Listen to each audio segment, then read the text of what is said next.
So இது மாதிரி airport expansion இன்னைக்கு கூட நீங்கள் பார்த்துருப்பீங்க.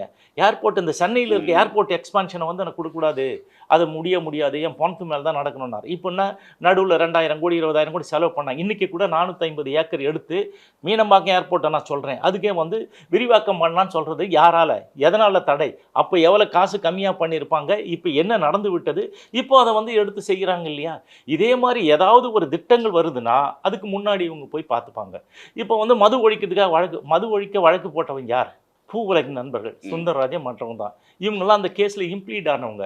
அவருக்கு ஏன் இது செஞ்சால் அவர் பேர் வரலைன்னா அவருக்கான ப்ரெஸ் இது இருக்குல்ல, ரெஸ்பான்ஸ், ப்ரெஸ்ஸு சொல்லக்கூடிய ஊடகத்தினுடைய ஆதரவும் ஊடகத்தினுடைய வெளிச்சம் வந்து அவருக்கு போகல. அவர் தான் போட்ட ஒரு கேஸு, இவங்கெல்லாம் போனாங்க.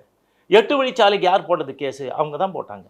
இவர் கூட போயிட்டு சொன்னார். இப்போ நான் 8 வழிச்சாலை நான் அப்பவும் சொன்னேன், 8 வழிச்சாலை என்பது வந்தே ஆகும். இப்போ பேர் வந்து மாற்றி வச்சுக்கிறாங்க, என்னது கால குறைவான நேரத்தில் பயணிக்கலாம் அப்படின்றது. அந்த மாதிரி சார் இப்போ எந்த திட்டங்கள் வந்தாலும் மத்திய அரசு சொல்லிட்டா இவங்க ஒப்புதல்னு ஒரு கையெழுத்து மொட்டை கையெழுத்து போட்டால் அது பவர்ஸ் யாருக்கு இருக்குது? கலெக்டருக்கு இருக்குது. கலெக்டர் தான் எல்லாம் பண்ண முடியும், இவங்களும் பண்ண முடியாது, அவங்களும் பண்ண முடியாது. அதுதான் எல்லா இடத்துலையும் நடந்து கொண்டு இருக்கிறது.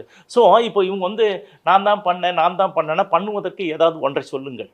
எதுவும் சொல்லலையே. செத்துப்போன தியாகிகளுக்கு 3 லட்சம் ரூபாய் கருணைத்தொகை, 3000 ரூபாய் பென்ஷன் யார் வாங்கி கொடுத்தது? ராமதாஸ் யார் போய் பார்த்துருப்பாரா? கருணாநிதி நான் தானே பார்த்தேன், அதானே முரசொலியில் முதல் பக்கத்திலே அவர் போட்டார். நாங்கள் இது மாதிரி எல்லாத்துக்கும் எவிடன்ஸோட எல்லாத்தையும் நம்ம கேட்டோம். இங்கே கிண்டி ஆல்டா இருக்கு இல்லையா, அது இப்போ வந்து அந்த இது கத்திப்பாரா, அந்த இடத்துல வந்து பெருந்தலைவர், சமுதாயத்தினுடைய பெருந்தலைவர், எங்களை பொறுத்தவரை ஒரு பெருந்தலைவர் ராமசாமி படையாச்சார் சிலை அமைப்பை யார் காரணம்?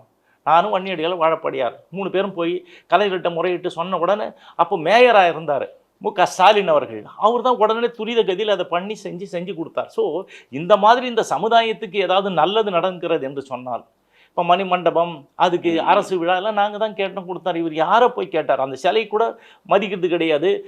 அந்த பெரிய இவர் சொல்கிறீங்களா, அந்த சமுதாய தலைவருக்கு என்ன பண்ண